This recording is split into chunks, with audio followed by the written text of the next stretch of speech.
사도신경으로 우리의 신앙을 고백하며 새벽 예배를 올려드리겠습니다.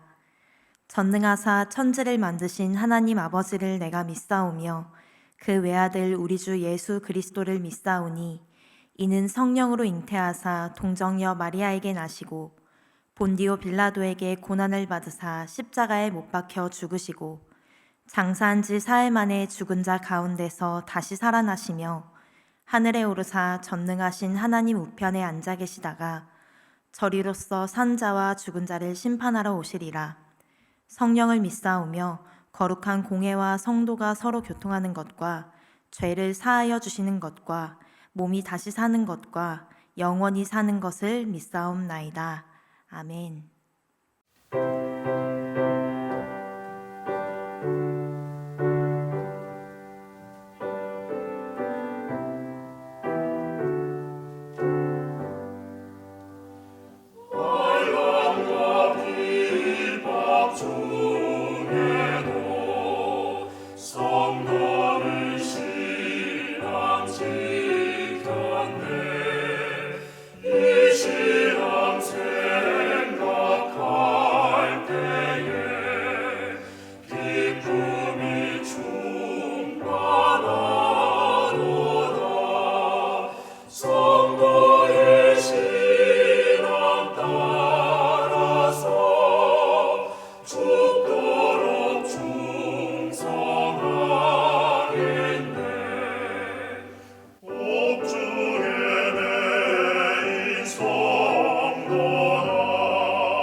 오늘 하나님께서 우리에게 주시는 말씀은 빌립보서 1장 12절에서 26절 말씀입니다.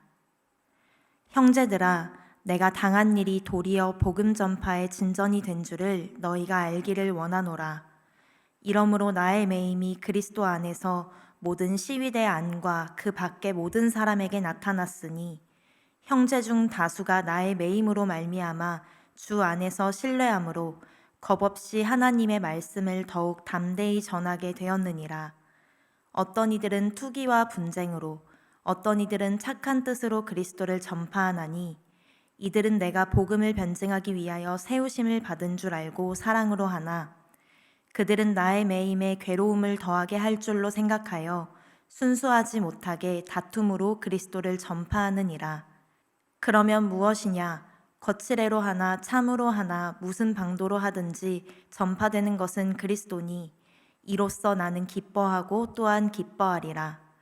이것이 너희의 간구와 예수 그리스도의 성령의 도우심으로 나를 구원에 이르게 할 줄 아는 고로 나의 간절한 기대와 소망을 따라 아무 일에든지 부끄러워하지 아니하고 지금도 전과 같이 온전히 담대하여 살든지 죽든지 내 몸에서 그리스도가 존귀하게 되게 하려 하나니 이는 내게 사는 것이 그리스도니 죽는 것도 유익함이라. 그러나 만일 육신으로 사는 이것이 내 일의 열매일진데 무엇을 택해야 하는지 나는 알지 못하노라. 내가 그 둘 사이에 끼었으니 차라리 세상을 떠나서 그리스도와 함께 있는 것이 훨씬 더 좋은 일이라 그렇게 하고 싶으나 내가 육신으로 있는 것이 너희를 위하여 더 유익하리라. 내가 살 것과 너희 믿음의 진보와 기쁨을 위하여 너희 무리와 함께 거할 이것을 확실히 아노니 내가 다시 너희와 같이 있으므로 그리스도 예수 안에서 너희 자랑이 나로 말미암아 풍성하게 하려 함이라. 아멘. 하나님 감사합니다. 오늘 하루를 우리에게 허락하시고 새 날과 새 생명을 주셔서 감사합니다. 오늘 우리가 주님의 말씀을 듣고 오늘 하루를 주님께 맡겨드리며 살아가기를 원합니다. 주님, 이 새벽 시간 우리에게 말씀하여 주시옵소서. 감사드리며 살아계신 예수님의 이름으로 기도합니다. 아멘. 오늘은 내가 메인 중에도 라는 제목으로 하나님의 말씀을 전하겠습니다. 저는 지금 대학원을 다니고 있습니다. 학업을 하고 좋은 동기들을 만나서 기쁜 교제들도 나누고 있는데요. 동기들과 만나면 대부분이 전도사님들이셔서 자연스럽게 교회 이야기를 많이 나눕니다. 그때 모두가 공감하는 것이 있습니다. 바로 성도님들의 삶에 대한 존경입니다. 시간이 지날수록 성도님들의 삶이 참 대단하게만 느껴집니다. 동기들과 함께 우리는 사역자니까 이렇게 할 수 있지만 성도님들은 어떻게 그렇게 삶의 터전 가운데에서 신앙을 지키며 살아가실까라고 감탄을 합니다. 그런데 그 안에는 굉장한 고충들이 있으시리라 생각이 됩니다. 무너지고 깨지고 좌절하는 순간들이 참 많이 있으실 것 같아요. 믿음으로 살아가려고 하다 보면 부딪히게 되는 많은 순간들에 포기하고 싶을 때도 가득하실 것 같습니다. 그렇다면 성도님들의 지금 상황은 어떠하십니까? 믿음이 깨지고 무너지는 순간이신가요? 고통의 때를 맞이하셨나요? 혹은 신앙의 안정기에 접어드셨나요? 우리에게 놓인 신앙의 삶에서 발생되는 무수한 질문 속에서도 오늘 꼭 나누고 싶은 질문은 바로 이것입니다. 이 모든 상황 중에서 여러분이 지금 처한 상황 중에서 여러분은 어떤 것을 자랑하며 살아가고 계십니까? 이 질문을 잘 간직하시고 오늘 말씀을 나누길 소망합니다. 빌립보서는 바울이 빌립보에 있는 교회 성도들에게 보낸 편지입니다. 그 당시에 빌립보는 로마의 식민지였습니다.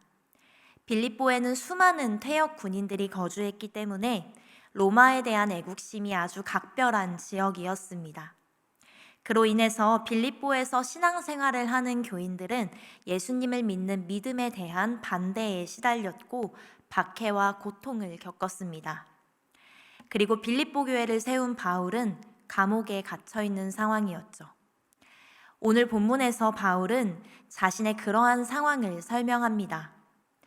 어제 먼저 살펴본 것은 서신의 시작으로 바울이 인사를 전하면서 빌립보 교인들을 향한 자신의 마음을 전하고 축복하는 내용들이었습니다. 그리고 오늘 읽은 12절부터는 바울이 자신에게 처한 현실을 말하고 있습니다. 12절을 보면 내가 당한 일이라고 표현하는데 이 일은 바로 자신의 투옥 사실을 말하는 것입니다. 바울의 표현대로 하면 나의 매임입니다. 바울은 대제사장 아나니아의 고발로 인해서 감옥에 투옥되는 사건을 경험하는데 이 내용이 사도행전 24장과 25장에 나옵니다. 사도행전 24장을 보면 아나니아와 더둘로라는 사람이 바울을 고발하면서 이렇게 말합니다. 사도행전 24장 5절에서 6절 말씀입니다. 우리가 보니 이 사람은 전염병 같은 자, 천하에 흩어진 유대인을 다 소요하게 하는 자요, 나사렛 이단의 우두머리라. 그가 또 성전을 더럽게 하려 함으로 우리가 잡았사오니. 바울이 예수님을 열심히 따르고 신앙생활과 선교를 하면서 들은 말들은 전염병 같은 자, 소란을 일으키는 자, 이단의 우두머리, 성전을 더럽게 하는 자라는 악한 말들이었습니다. 그리고 이어지는 구절을 새번역 성경으로 보면 그러자 유대 사람도 이에 합세해서 그의 말이 모두 사실이라고 주장하였다 라고 거드는 모습을 볼 수 있습니다. 이에 대해 바울은 자신의 무고함을 열심히 밝힙니다. 나는 무리하게 사람들을 모은 적도 없고 오히려 민족을 위해서 구제금을 전달하러 온 것임을 열심히 설명합니다. 그러나 아무리 말해도 바울은 총독 벨릭스와 베스도에 의해서 투옥되고 결국은 오늘 본문의 상황처럼 로마로 이송되어서 가택연금을 당한 것입니다. 이렇게 잠깐 몇 문장만 보아도 바울은 굉장한 억울함을 당하고 있습니다. 어린 아이들의 모습을 가만히 보고 있으면 이 아이들이 우는 이유가 분명하게 있습니다. 장난감을 빼앗길 때, 사탕 같은 간식을 먹고 싶은데 못 먹게 할 때, 열심히 만든 블록이 무너졌을 때, 이런 순간들은 아이들이 억울한 순간입니다. 또 다 큰 어른들이 눈물을 흘릴 때도 비슷합니다. 열심히 한 프로젝트가 다른 사람의 공으로 돌아갔을 때, 집에서 육아를 하다가 허무함이 들 때, 또 몸이 아플 때, 이런 순간들도 가만히 들여다보면 억울한 순간들입니다. 어린아이나 성인이나 가릴 것 없이 억울한 순간을 어려워하는데 바울이 지금 처한 상황은 억울한 상황입니다. 열심히 복음을 전했는데 지금 자신이 놓인 현실은 매여 있는 현실입니다. 그런데 바울이 이 현실을 어떻게 받아들였는지 가만히 보십시오. 오늘 말씀을 읽어보면 바울이 얼마나 하나님을 신뢰하는 사람이었는지를, 또 예수님의 부활의 능력을 얼마나 경험하고 살아간 사람이었는지를 알게 됩니다. 바울의 표현을 보면 내가 갇힌 일이 오히려 유익이 되었다. 복음이 전파됨에 나는 기뻐한다. 죽는 것도 내게 유익하다 라고 말하는 것을 볼 수 있습니다. 본문을 조금 더 자세히 살펴보면 그 안에 숨은 내용들을 통해서 바울이 기뻐한 내용들을 알 수 있습니다. 먼저 바울은 주변 사람들에게 복음을 전할 기회를 얻었다는 것에 기뻐합니다. 감옥에 갇히지 않고서는 도저히 만날 수 없었던 로마 사람들을 만나게 되었고, 그래서 그들에게 복음을 전하게 된 것이 자신에게는 큰 기쁨이라고 말합니다. 그리고 14절에서는 자신의 투옥 사실이 믿는 자들에게도 알려지게 되면서 그들마저도 겁없이 하나님의 말씀을 담대하게 전하게 되었다는 사실에도 기뻐합니다. 심지어 23절에서는 세상을 떠나서 그리스도와 함께 있는 것이 더 좋은 일이다 라고 말하면서 죽음을 두려워하지 않는 모습을 보입니다. 사랑하는 성도님들, 바울은 이렇게 자신의 매여 있는 현실을 직시했고 그것을 인정하며 받아들입니다. 자신의 현실은 감옥이지만 그럼에도 기뻐할 것들을 하나씩 찾아가며 자신의 신앙을 고백합니다. 그런데 바울이 처음부터 이렇게 죽음 앞에서도 담대한 사람이었을까요? 우리가 바울의 편지를 읽을 때 종종 오해하는 것은 바울은 이렇게 처음부터 담대한 사람이었을 것이라는 착각입니다. 바울은 우리와 다른 종족이라는 생각을 자연스럽게 가지면서 바울과 우리를 동떨어뜨리고 성경의 이야기로만 가둬버립니다. 그러나 바울도 죽음 앞에 두려워하는 사람이었습니다.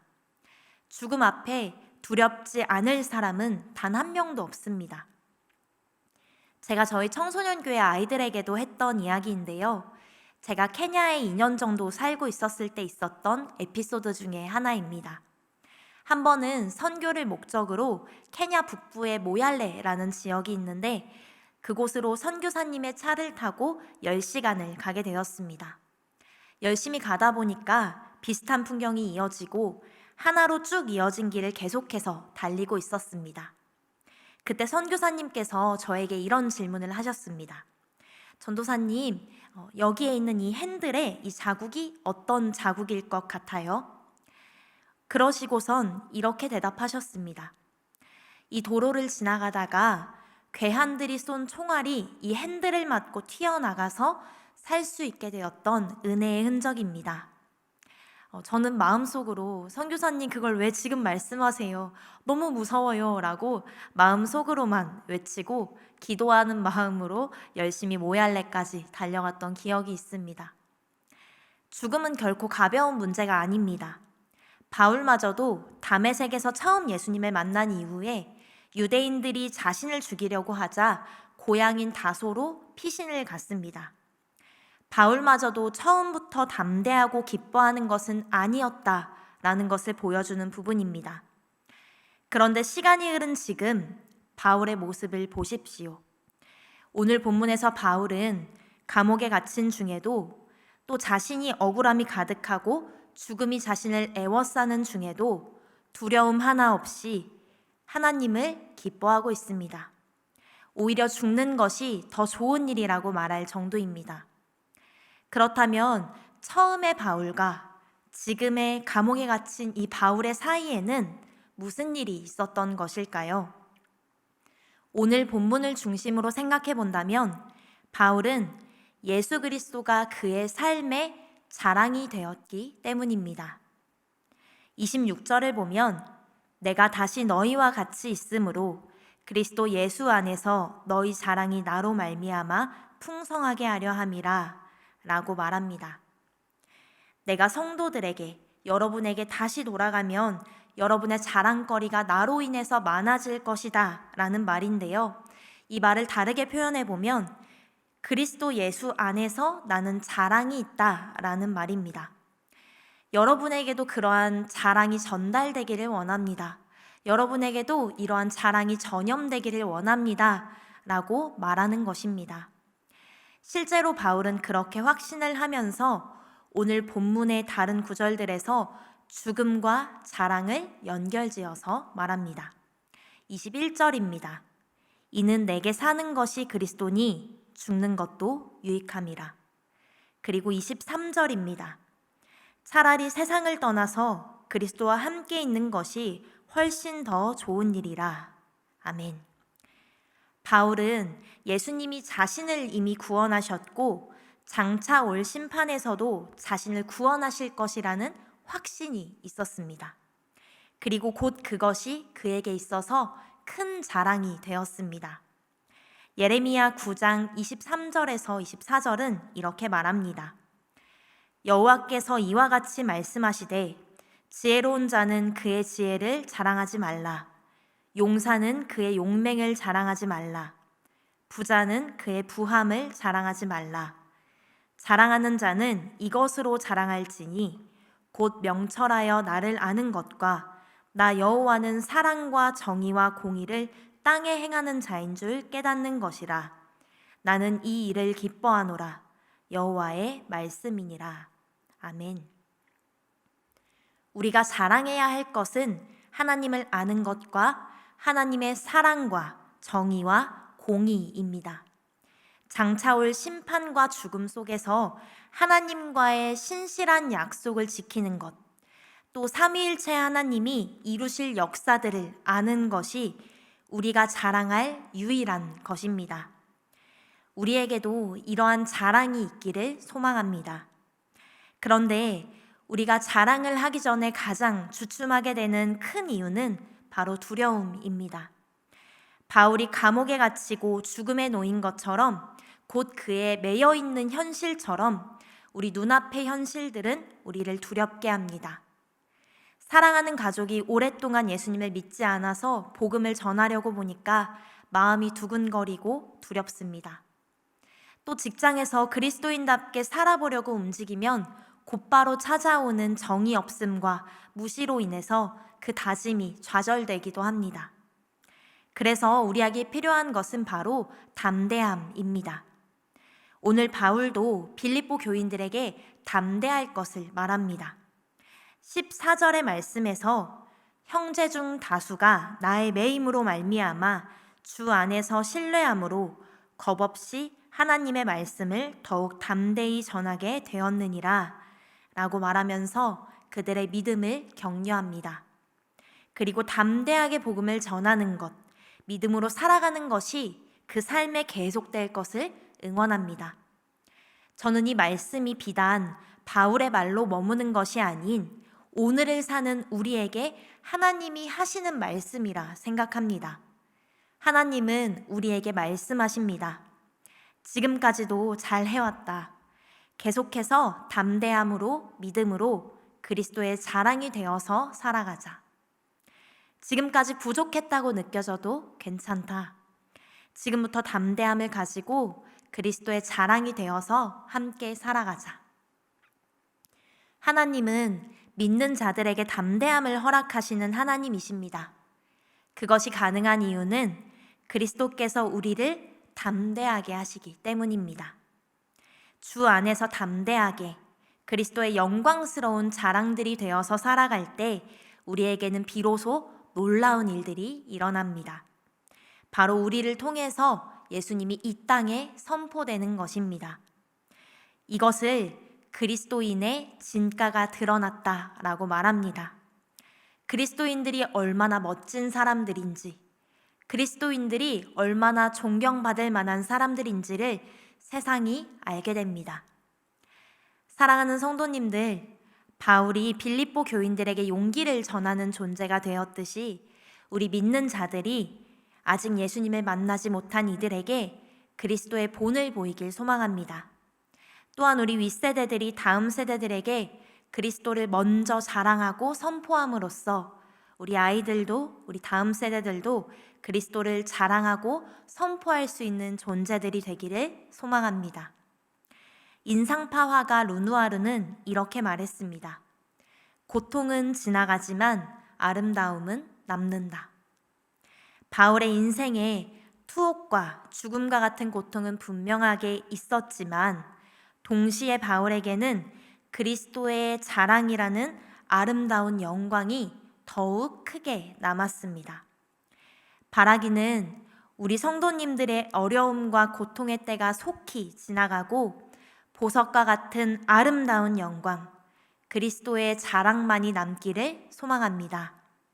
그리스도의 자랑으로 주어진 오늘 하루도 가득 채우시길 예수님의 이름으로 축복합니다. 주님 가르쳐 주신 기도로 예배를 마치겠습니다. 하늘에 계신 우리 아버지여, 이름이 거룩히 여김을 받으시오며 나라가 임하시오며 뜻이 하늘에서 이루어진 것 같이 땅에서도 이루어지이다. 오늘 우리에게 일용할 양식을 주시옵고 우리가 우리에게 죄 지은 자를 사하여 준 것 같이 우리 죄를 사하여 주시옵고 우리를 시험에 들게 하지 마시옵고 다만 악에서 구하시옵소서. 나라와 권세와 영광이 아버지께 영원히 있사옵나이다. 아멘.